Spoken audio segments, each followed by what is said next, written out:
All right. Hey, everybody. Thank you for joining us. We have a possible hurricane outside the window, so I might be muting myself often so you all don't hear the storm behind me. Today we have three amazing Avocademy grads that are going to share a little bit about their experience and how they've successfully changed careers into UX UI design. Danny, I'll hand it over to you. If maybe you want to introduce yourself and just say what you were doing before you decided to change careers, and then I'll let you kind of pass it to Ryan or Savannah and kind of amongst yourself so I don't have to be calling on you all. Sounds good. I'm Danny. Before Avocademy and like switching to UX, I was in retail while also in the process of getting a computer science degree because I thought I wanted to be a developer, and then I decided that that was absolutely not what I wanted to do. So I was like in full-time, I was working full-time and also like in school full-time. And so it was just a lot and not great, but yeah, now I'm here and very happy. So, and then I guess Savannah, you can go. Thanks. I'm Savannah. I was previously I was a teacher, but right before I did Avocademy, I was doing tutoring, and we had just moved states, and I had just had a baby in 2019. So I was doing parenting and tutoring to make extra money on the side. And then I started a part-time master's because I didn't have enough to do, and in environment and sustainability. So I've always liked design, and I've always liked problem solving stuff. So it seemed like a really good fit. And yeah, that's how I ended up taking, the foundations course and ended up here. So Ryan, I'll pass it over to you.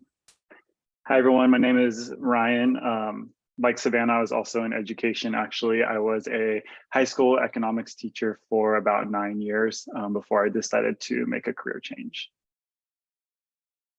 Nice. Thank you all for sharing.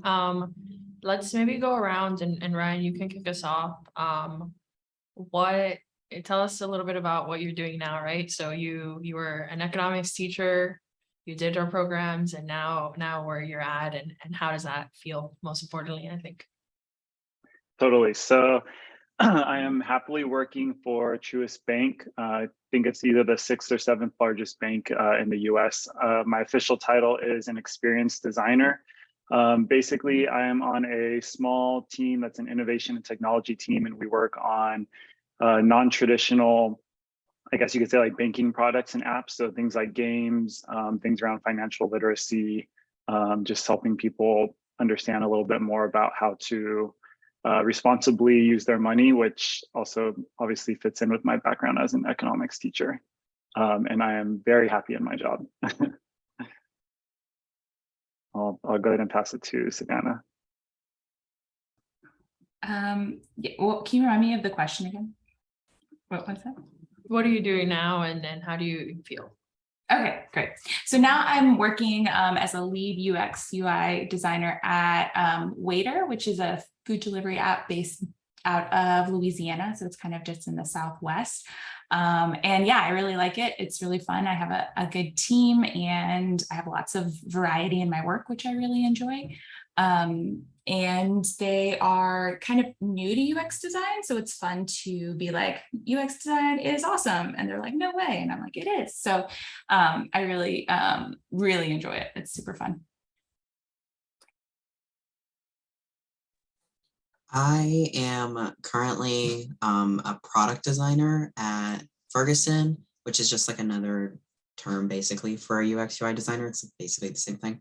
But I'm a product designer at Ferguson, specifically working with build.com, which is like kind of like Home Depot or Lowe's. It's just all e-commerce, and they don't have any like brick and mortar stores. So I really enjoy it. I really like the psychology of like getting in users' minds and doing like lots of research. And then I also like the creative designing stuff. And since I am a product designer, I get to like do both, and I really enjoy that. I'm not just like a researcher or a designer. I get both sides. So I really enjoyed a lot, getting to talk to the people using the site that I'm working on, and then also get to like implement those changes as well. So it's super duper fun. Cool. We got the first question just in time. I was starting to think we weren't going to get any questions here. Danny, so there's a question here that says, did everyone join Career Jumpstart, and did everybody feel prepared for their current position? Before you answer that, I'll just share for everybody. So at Avocademy, we have our UX UI Foundations program. That is our intro program. It's about 8 weeks, and you're working by yourself on a project, just kind of learning the foundations, right? Like the basic concepts. Once you finish that, we have a Career Jumpstart program where we help you get real world experience. And in that program, we then help you find a job, and we help you keep track of jobs. We help you do mock interviews and things like that. So that's what this question refers to. Danny, do you want to share which programs you did and how prepared you felt for your position? Yeah, for sure. So I did the foundations course, and then right after graduating foundations, I went straight to Career Jumpstart, and I finished Career Jumpstart in about 2 months. Since I was fortunate enough to quit my job, so I could like do that and focus like more effort on like learning and stuff and getting more experience. So did I feel prepared? No, I felt prepared. I knew the information, but I didn't feel prepared. I had a lot of like imposter syndrome when I first got my job. And I was like, oh no, I'm going to show up in the first week and they're going to realize I don't know anything and they're going to fire me. But now that I've been working there, I am definitely prepared. And I feel like I even know more about like UX and UI design than some of my colleagues, because a lot of the people at my company have been like grandfathered into the UX world, and they have no like traditional UX training. And I'm the only one actually on the team that has like a traditional UX background or any foundational like knowledge. So it's pretty cool that I get to like answer some of their questions as like a new person coming in and kind of help them with the fundamentals of that stuff. So did not feel prepared originally, but now that like the people I work with are like asking me questions and want to know my thoughts and feelings, I'm like, I definitely got this. So yeah. And then I'll pass it off to Savannah.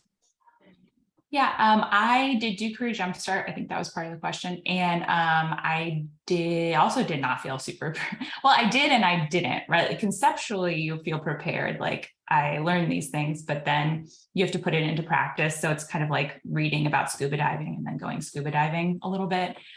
You do actually, because you make your projects, but it's not the same as like working with a whole team. And you do that in Career Jumpstart.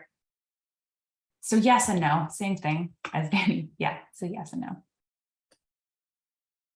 I would say the same thing. I definitely felt like prepared and then also not prepared at the same time. It's kind of a funny thing that all of us felt the same way, but it's one of those things where, I mean, we are switching into like a new profession, so it's impossible to really feel like, oh yeah, I know everything I need to know.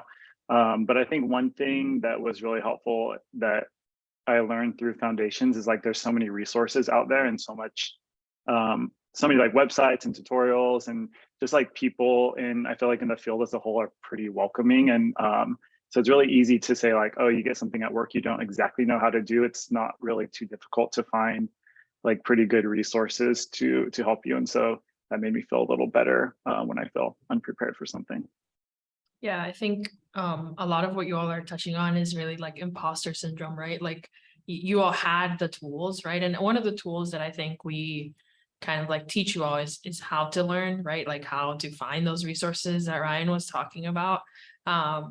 And actually on Thursday, I don't know if you all RSVP'd or not, but for the people that have finished finished CJ, and we still have kind of like every other week we have a group call, and on Thursday we're actually talking about imposter syndrome with all of the grads that have jobs. So it's interesting to hear from you all like, oh, I don't know if I know this, they're gonna fire me. And then you all get there and like are answering questions for people that are probably like twice your age. So it's great. All right, let's move on to the next question. Ryan, is this the only / first UX program that you tried? Like, what was your experience with UX UI design before joining Foundations? Yeah, this was the only first and only UX program I tried. I did kind of like poke around and do some like background research and stuff into like UI UX in general, and lots of other tech positions to make sure this was the route I wanted to go in. But this is the first and only program I actually like joined and did. Yeah, same here. I looked at a lot of other programs, but one, they were way more expensive, and two, they required you, like certain ones I was looking at before, required you to like go somewhere for like 10 weeks or something, and that just wasn't plausible. While it didn't fit with my life. So yeah, this is the only one I enrolled in and completed.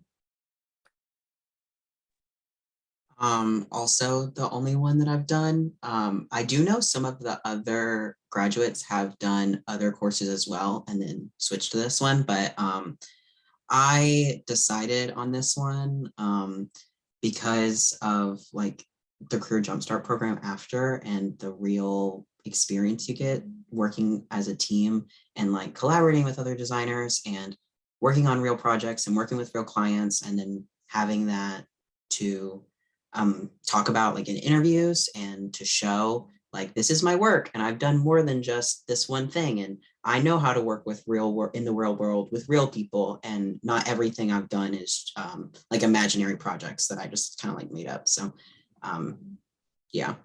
Yeah, cool. Before I ask this next question, as part of Career Jumpstart, so these three folks have done Career Jumpstart. So traditional programs, you kind of finish the program and then there's like career services, which will help you like find a job. Career Jumpstart is different in that way. So you spend the first 2 months of Career Jumpstart working on these real world projects that they've kind of touched on, and then you start looking for a job. So I'm gonna reword this question. After that 2-month kind of project or real world project period, how long did it take you all to find a job? Like, how long were you applying / interviewing for jobs? And I think Danny, if you want to take us back around. I started I found a job within 6 weeks after completing my, like after actively applying. But like the job that I ended up getting, I applied the first week I started applying to jobs. It just took a while for like the hiring manager to reach out. So after 4 weeks of applying, I finally heard back that they wanted an interview. And then from that first interview, I got a job within 2 weeks of the first interview. So 6 weeks total, but sometimes they're just really slow in like the corporate world. So Yeah, mine was 5 weeks, I think. Mine was also 5 weeks. And I feel like inclined to be like, these folks are just amazing and this is not typical results. In the Career Jumpstart program, we give, so we say it's an 8-month program total, 2 months for projects and 6 months for job search. So worst case scenario, you're finding a job around the 6-month mark. Over the last 2 years, we're seeing an average of about 3-month mark for folks. So I think you all just kind of like exceeded that. And next time we do one of these, I need to get a more balanced group, not all you rock stars that found jobs super quick. But in the program, we tell you how many jobs to apply to. We make sure your portfolio is like super ready. We make sure you're going to ace those interviews, which is why they're finding jobs fast. I just like to disclaim so nobody joins. It's like, they told me 5 weeks to find a job. Awesome. So there's a couple more questions. When interviewing, did employers have any positive or negative reactions to having a boot camp on your resume versus a degree? Ryan, if you want to. Yeah, I think I didn't have any negative reactions to it, but I have like seen on blogs and stuff where some people aren't, or even on like applications themselves, it'll say like, if you have a boot camp or if you don't have a degree, like don't bother applying, stuff like that. So I think like, I don't know, it depends on the employer or the interviewer.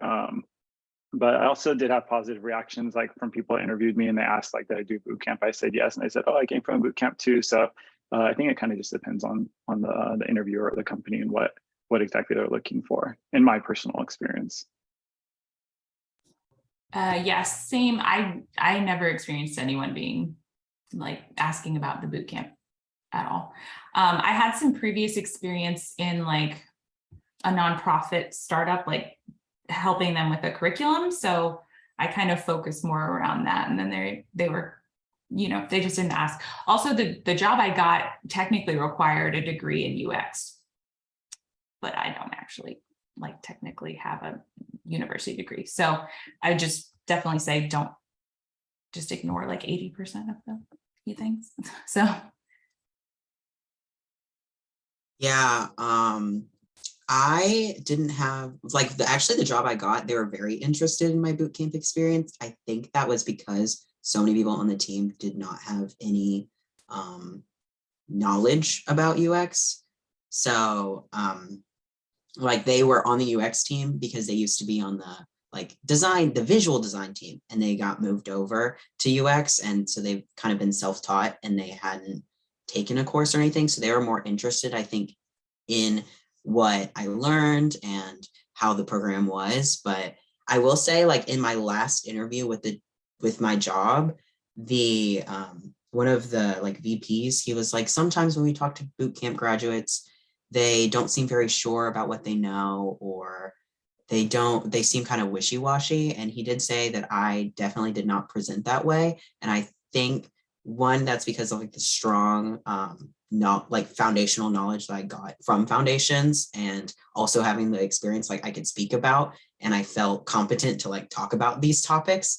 And then also because we have like the mock interview stuff, like when preparing it, I wasn't jumbled. I knew how to answer these questions effectively because I was prepared for the interviews as well.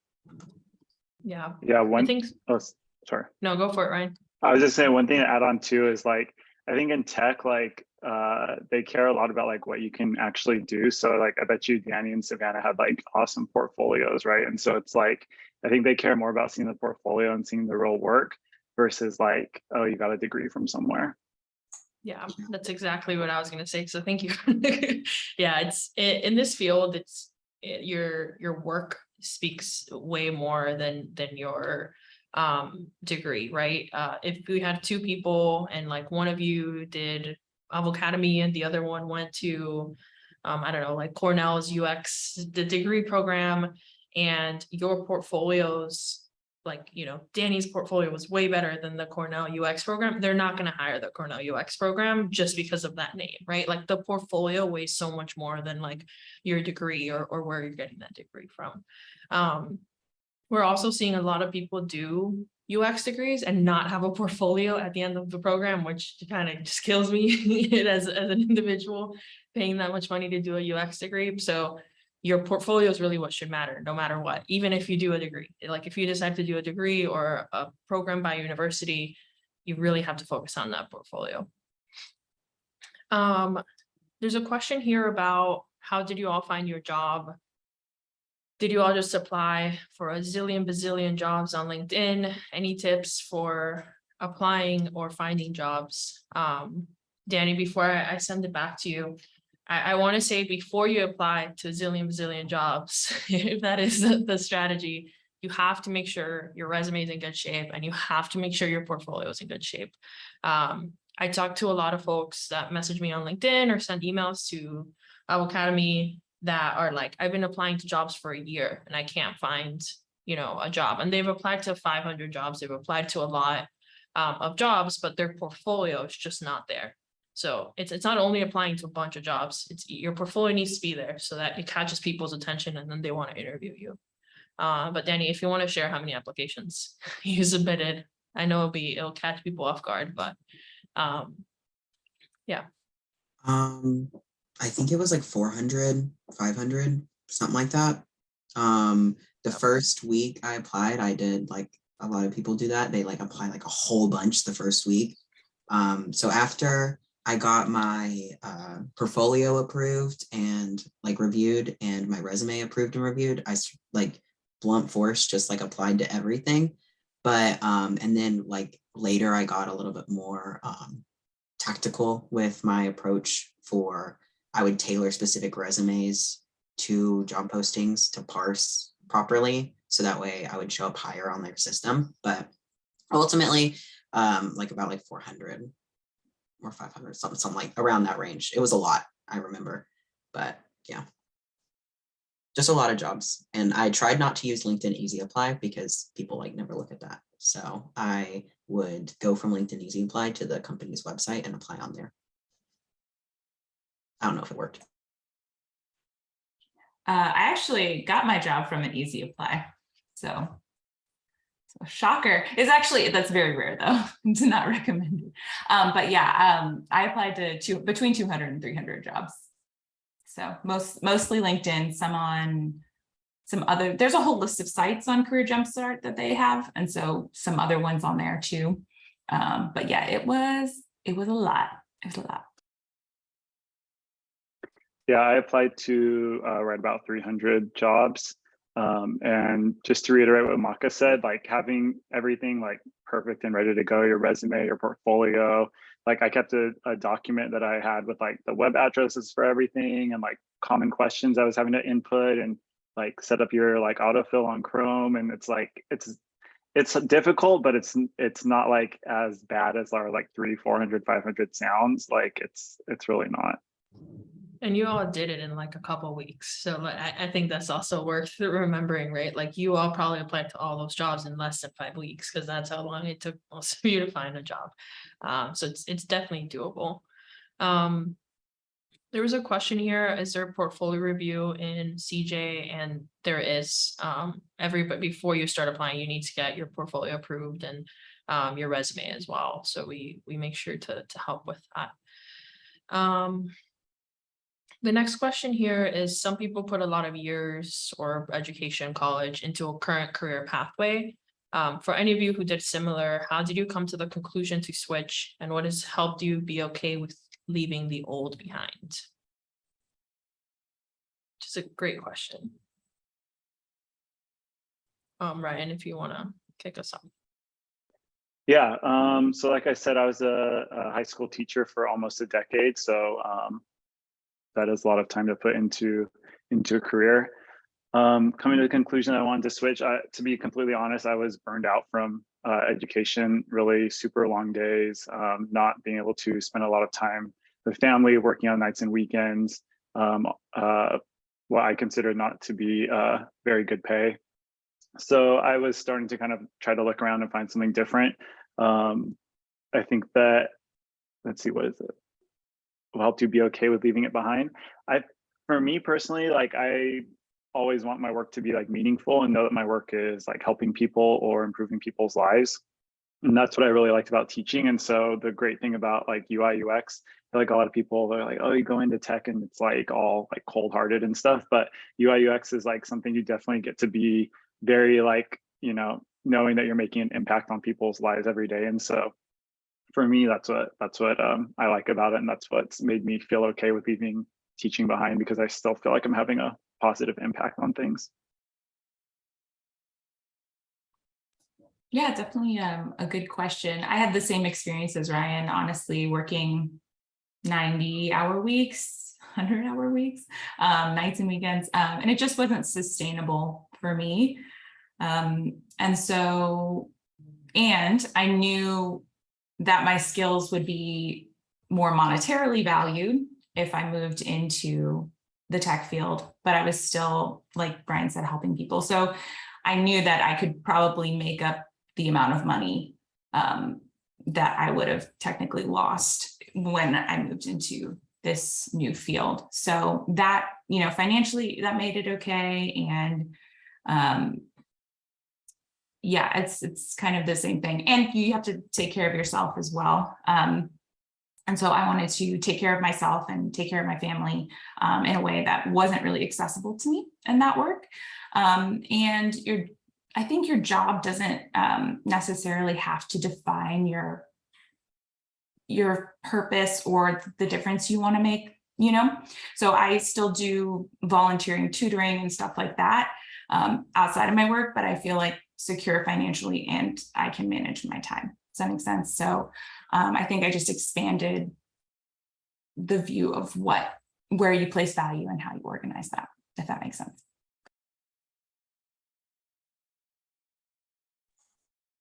Yeah. I was set on like becoming being a software developer for a long time. I was like, this is what I want to do. And when in college, I was working full time. I was a manager at a pet store. And so I'd work like 60 hours a week. And then I'd also was a full-time student and it sucked and it was not sustainable. And I was not like being paid enough for what I was doing. And I felt really like undervalued. And I was looking into a way to like speed up that process. But I also like while I was working so hard, I think I got burnt out on like wanting to be a developer, and I wanted to be more creative because I didn't realize in like the hobbies that I was doing, or like I would program stuff for fun, and then I got to do like the UX UI stuff with that because it was just me and I got to have fun with it. But like if that was what I was doing as a career, I wouldn't be able to do that and it would not be fun. And I really wanted more creativity in my work, but I also didn't want to get paid garbage. So here we are. I feel really fulfilled in what I do. I get the psychological aspect of like understanding my users, and I get to be creatively fulfilled designing the interfaces that I work with. And then I will touch on a little bit like education wise. I was really worried, this is kind of related. I was really worried about getting a job because I dropped out of high school and then I also dropped out of college. And so I had I have a GED, but I didn't have a high school diploma and I did not have a college degree. And I was worried that without like a traditional education background, I would not get a job. And obviously that's untrue. And like Mako was saying, like, and also Ryan, like, they care about what you can do. They don't care about what your like experience is. Yeah, thank you for sharing that. Danny, I think that's a question we get often, right? Like, do I need a college degree? Do I need this? And you know, this isn't like an easy transition, and we'll talk about that in a second. Like, it's a lot of hard work, and you all, you know, I always get these like, oh, thank you so much messages, and I'm like, I didn't do anything. You guys did all the work, right? Like, you put so much work into this. You know, and now talking about it, it seems like, oh yeah, 5 weeks, this, but like, it's hard, right? Like, they're going through this, it's not easy. It's like emotionally hard as well. It's not only just like, oh, you have to like understand how to use Figma, right? Like, it's like an emotional process to go through.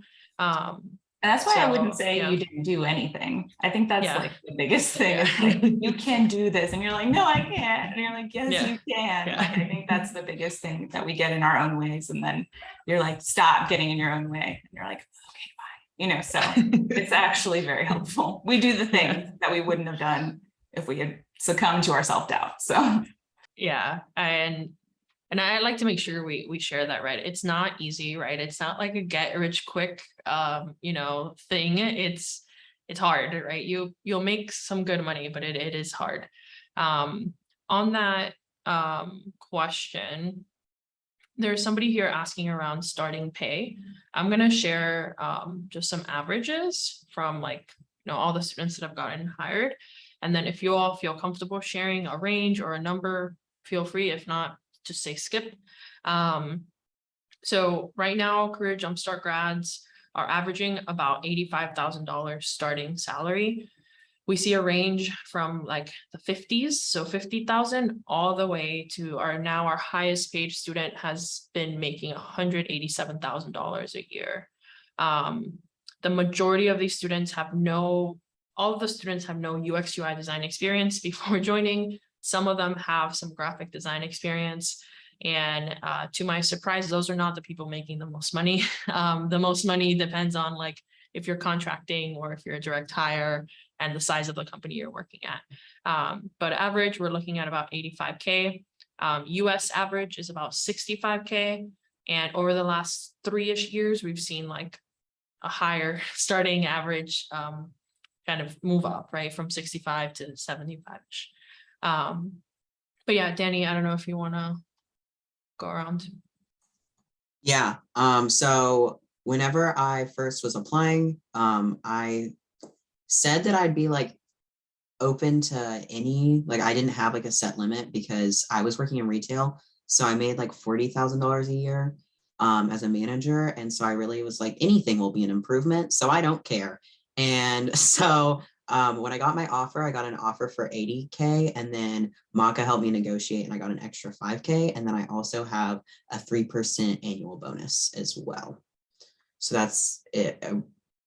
Or it varies from 3 to 7% depending on sales. And so it varies from like anywhere from like, I think $3,000 to $8,000 or $9,000, something like that. But that's also in my compensation as well. I will say my position is technically a lead position. So I now have one person on my team. We're going to add people. So this is a very, I was going to be fine with 85 as well, but I asked them like, oh, okay, well, I want this to be mutually beneficial. What kind of budget do you have? And so they're like, how does 140 sound? And I was like, that sounds fine. That's fine. Yeah, that's good. So that is what I make. But I think it's really essential to look at your thoughts around money and be comfortable talking about money, especially women and, you know, people who are discriminated against in the workplace. Like the more we talk about money, the more you will make. So I just, you know, if you have discomfort around that, maybe examine like why, who benefits from you having discomfort around that. Anyway, off my soapbox, but yeah, so that was the journey. It's much more than I anticipated. So I'm glad you bring that up. I know you all know, but that's something that I'm always constantly kind of driving, specifically kind of helping women negotiate salaries. I help everybody negotiate salaries, like Danny said. But I always try and push the women that graduate from the program to negotiate. And we also give you the right vocabulary and the right way to answer questions around salary so that when you're starting, you don't pigeonhole yourself, right? Like Savannah said, if she would have said 85, they might have thought she's not qualified for the role she got, or you know, they might have offered her less money, right? Hopefully not, because you're working for a great company, but those are things that could happen. So we give you the language to have those conversations. We give you the language to have conversations when you get the offer. And then I literally write negotiation emails for you all. I super enjoy helping you all get more money. So yes, there's a question here. Will we get assistance in negotiating? And you do get assistance. Ryan, I don't know if you want to share. I just jumped in there. Yeah, I make about 110. About 110. Nice. Thank you all for sharing. There's some questions. I'm going all out of order, which is great because I will get lost in a second. Let's see. Let's talk about we'll answer two questions in one. How many interviews did you have before you got a job offer? And then did you have any hard interview experience? And how did that feel? Ryan, if you want to kick us off. Yeah, let's see. So for the job that I ended up getting, I had 3 interviews. I had one with the team lead, one with the team lead, a second with the team lead, and then a third with kind of the, I guess the overall manager of the whole team. And so that was my process. What was the second question? Oh, hard interview. Yeah, I think my hardest one, I had an interview pretty early on where it was more of a recruiter screening, but they were really stuck on like how many years of experience I had doing different things. So they were like, how many like years of experience do you have doing like wireframing? And I had to be like, oh, like 6 months. How many years of experience do you have of this? How many years? And it was just like every single part of UI UX, how many years of experience? And I had, 6 months for all of it. And so it made me feel like a little inadequate, I guess. But that was the only really negative interview experience I think I had throughout my process. And I think total I ended up having around 9 or 10 interviews with different companies. Yeah, I don't really remember how many interviews. Maybe I think 13 sounds about right. And for this job, I had an interview, met with a recruiter and then hiring manager and then a panel interview to get this job. And bad interview experiences, yes, I had a really bad portfolio walkthrough. And at the end, they're just like, or the person interviewing was like, okay, thank you. And then just like halfway through, and I was like, okay, that went well. So yeah, you just have to keep coming back for more. So I had to look it up because I couldn't remember. So I had 10 total interviews. 7 were with a company, and then 3 were like recruiter screeners. And then with the company that I work at, I had 3 interviews. And then I did have a rough interview at the very beginning where I got interviewed by the software developer, like the lead developer, and he did not want to be in my interview, and he made that clear. And then he pulled up my portfolio and then basically told me everything that I was talking about he could do, but better. So he didn't need to hire me or anyone in the UX UI field, and that he could do all of it. He just didn't have time to do it. So that was really great. Luckily, like none of my other interviews were like that. And after that interview, I told Mock about it, and I was like, is this normal? Because unfortunately, that was like my first interview that I had. And she was like, no, that should never happen to you ever again. And it didn't. So Yeah. We've had some pretty rough experiences. I think, you're dealing with a lot of different people who most of the time are like really pressed for time. They're hiring because they don't have time to do the job, and then they're spending all this time interviewing you all. We really try to do the best to prepare you to like handle some situations, but you never know what you're gonna get. But I think you all do pretty good job of like standing up for yourselves and answering those questions. I think we answered some of these questions here. Let's talk about during Career Jumpstart, your experience kind of collaborating with other students. Danny, if you want to kick us off. Yeah. So in Career Jumpstart, you're on a team of other designers, and the number of the team members varies by project depending on like how many are needed. But I think it's around like 3 to 5. About that. Yeah, it depends on the size of the project. We've had some with like 8 team members, and we're never doing that again.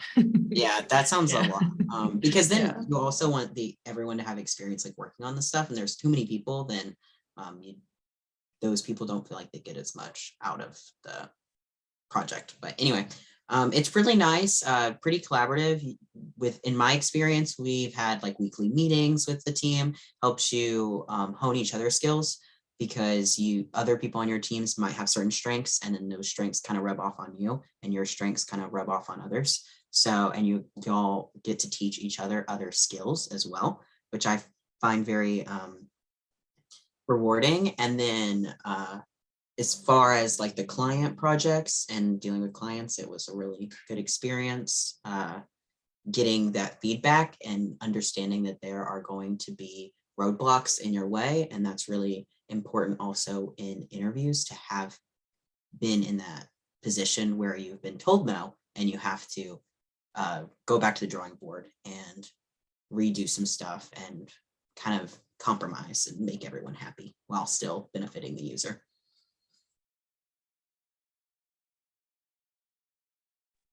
yeah, and the original question was, how did we like working on teams? Sorry. Yeah, how is it collaborating with other folks? Collaborating. CJ? Yeah. UX people are like some of my favorite people. I don't know what it is, but I just like really, they're just super welcoming and friendly, and like they're problem solvers generally. So it's like, we're not interested, on my teams at least, maybe I was very lucky, we weren't interested in like arguing with each other. We were interested in working together to solve the problem. And so I formed really good relationships with people on my team. I really enjoyed working with them. I'm still in contact with them on LinkedIn. it was really nice working with real clients and communicating and getting that experience, working collaboratively on Figma and working collaboratively on research plans and scheduling together. Like, it's just a lot of skills that have already come in handy in work. So yeah, it was awesome. It's super important to get those real life projects as well for interviews, because those are all your interviews. It's like, what are the projects you've done? Who were they for? What kind of skills did you have in each of them? So yeah, it was awesome. Yeah, I agree with everything that Danny and Savannah both said. I'm still in contact with a couple people that I worked with on teams during CJ. And it's really good too. It's kind of like an eye opener, because you go through foundations and you have your project you're working on. It's like your little baby that you've taken like from the beginning to the end. And then you get into the real world projects and it's like, oh, I'm jumping into like the middle of someone else's something, and not everything is as clear and easy and like thought out as like your own project was. And it's, at the time I was like, this is crazy, but it's really, really good preparation, because that's how the real world works a little bit more. So it was really, really good for that. And I think something we haven't really like touched that much on, but talking about like creating friendships during CJ, like Avocademy as a whole, the community is just like really, really strong and really good. And like there's a Slack that everyone is on, and it's like, and I mean, people are so helpful and so friendly. And I think that that's something that's really great about Avocademy that maybe we haven't talked too much about yet. To add, Go for it, Danny. one of my best friends I met in CJ, and we were on the same project, and we still talk almost every single day. So, I mean, it's a really stressful experience, like switching career fields, and it's a lot of work. I mean, it's not easy. You have to do a lot of research. You have to be dedicated. You can't just not put in work and then expect a great outcome. But you also like form relationships with people, and you share the same experience as your colleagues in the course who are going through the same experience. And it's like a bonding experience. And it's nice to also, when you feel like you're not doing well in your job, or if you're like, oh man, I feel like and usually it's just you overthinking, but you're like, oh no, am I messing up? Then they can be there to like talk you out of it and be like, no, you're not, you're literally fine. So Yeah, and I think we touched on something like this on the last one of these we did, but someone said, like, the people that you've met, right, in the last, couple months of you going through CJ, in 3 to 5 years are going to be looking for new people for their teams, right? So I think the community is only going to get stronger and stronger. Like, we have past grads that got jobs last year that are now hiring into their teams from CJ, right? Like, every week I'm on multiple calls with people, and they're like, hey, they were like, post in the CJ group, we want to hire someone from CJ. So it's pretty cool to kind of see how the community is growing and how strong it is, right? Like, I love seeing you all comment on each other's LinkedIn, and I'm looking at the Slack channel. But yeah, it's cool. I really like kind of like what's organically formed from you all. I know we're getting to time, and there's a bunch of questions here. I'm gonna do a 2-in-1, and then we'll wrap up. So we'll talk about balance, work-life balance. So fast fire, how many hours a week do you currently work? And then let's also talk about like balance of studying, right? Like, how many hours were you dedicating to the program when you went through it? Danny, if you want to kick us off, or Ryan, I'm lost at this point. I can go. Working, so I'm like my job, I'm supposed to work 40 hours a week. Honestly, I get my work done pretty fast because of the program that we were in was very fast paced. So I probably work more closer to like 25 hours a week. And then the other 15, I just kind of like chill. Maybe I'll like read articles, kind of work on like professional, personal development stuff. But like actually like working is probably closer to like 20 or 25 a week, which is probably bad. And then as far as like in the program, I was working full time when I was doing the foundations, but I was dedicating about like 30 hours a week to the foundations course, and also probably around the same time because I did multiple projects at the same time when I did Career Jumpstart, because I quit my job when I did Career Jumpstart. And so since I was doing multiple projects, I was probably doing about 35 hours a week of work, but not, you can just do one project at a time and that'd be like 15 hours, probably 10, 15. Right now for work, it's kind of the same thing as Danny, which is I technically work 40 hours, but do I? So it's more like 30 probably, and then professional development or, and then when I was in foundations, I think it was just like 15 hours a week. And when I was in Career Jumpstart, it was also just 10 to 15 hours a week. I would say weekly is hard. I'll just say I probably work 6 to 8 hours a day, something around there. One nice thing about my job is I'm split with a lot of people on the East Coast. So we have core working hours, which for me is like 10 a.m. to 2 p.m. So I like kind of have to be on my computer and like ready to work or ready to answer people or meet with people from 10 a.m. to 2 p.m. And then outside of those hours, I can kind of like work whenever I want to. So if I want to wake up early and work a bunch before 10 a.m. or if I want to wake up at 9:45 and get on at 10, I can do that. And that's nice work-life balance wise. As for working hours during foundation or during Avocademy, foundations and CJ, somewhere between 15 and 25 hours a week, probably something like that. Yeah. Awesome. I think something that people always fear is like, oh, I'm going to be working 80 hours a week or 60 hours a week. And the most common complaint I get from people that have already found jobs is, what do I do with my time? Because because in CJ we work like fast, right? Like it's fast paced, it's 4-week long projects, and like we're having you all do like multiple features. And in the real world, there's more bureaucracy and there's more process and more people have to sign off on things. So it's a lot slower. So we always have recommendations of like, oh, here's like this extra project you could work on, or here's a book you should read, or an audiobook, or, things like that. So I wouldn't be too worried about working too much. I think it's the opposite complaint, which is like, I don't know what to do with myself. But thank you all for sharing. I think to wrap up, would love to hear like your one piece of advice. I know we've shared a lot of advice, but for folks that are, not sure if they should do this or are kind of on the fence, right? Like, what advice would you give them, or what advice would you give yourself before you started, right when you were in that spot? Let's see. One piece of advice I would say is if you decide to join Avocademy, to like trust the process. Like I think Maka and her team have designed like Avocademy in a way to really teach you how to be successful in this. And same with CJ. And like, I don't know, I was like amazed by it. It was like, I got an interview, and then I was like, go on CJ, I need help with the interview. And like later that day I'm doing practice interviews, and the next day I'm doing an interview, and it's like, oh, it's like working exactly how it's planned out to work. And so I just remember the first, I was on the other side. I was in one of these calls as someone listening to a student panel. And then I remember Maka being like, you can't do this if you put the work in. And I was like, oh, that's crazy. And if you trust it and put the work in, like it's a great program, a great community. And yeah. Yeah, for sure. I think when I was seeing if I wanted to do it, I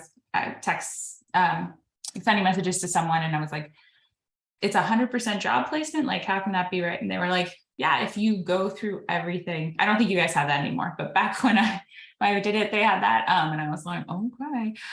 But if you do the work, I really think it worked for me. It's worked for many people. And so I would just make sure that you're in a place where you understand the commitment and the amount of time that you're able to commit to it. And you have like an inner drive to do it and follow through with it, because you have to do it, right? I'm kind of a person before where 75% of the time, like I'll sign up for a course or something and like leave it on the shelf, but you have to like continue to move forward and know you're ready to do that. So that would be just make sure you're ready for the commitment and the work. I would say my piece of advice, and especially what I would tell myself, is to be patient, and that like everything comes in time.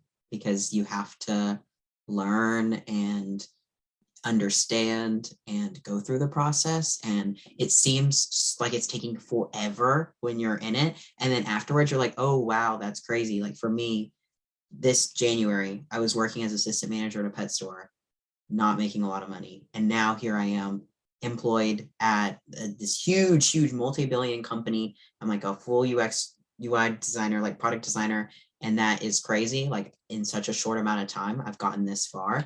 But while I was in the program, I was like, can it just like hurry up? I'm just, because you're so excited, but you have to be patient. And in that patience, also like pay attention to what you're doing and really absorb the information and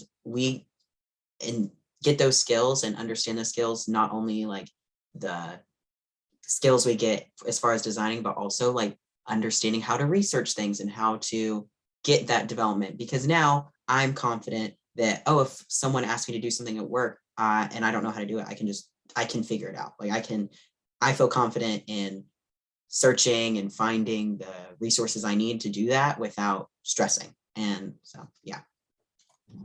Cool. Thank you all. I think this has been super informative.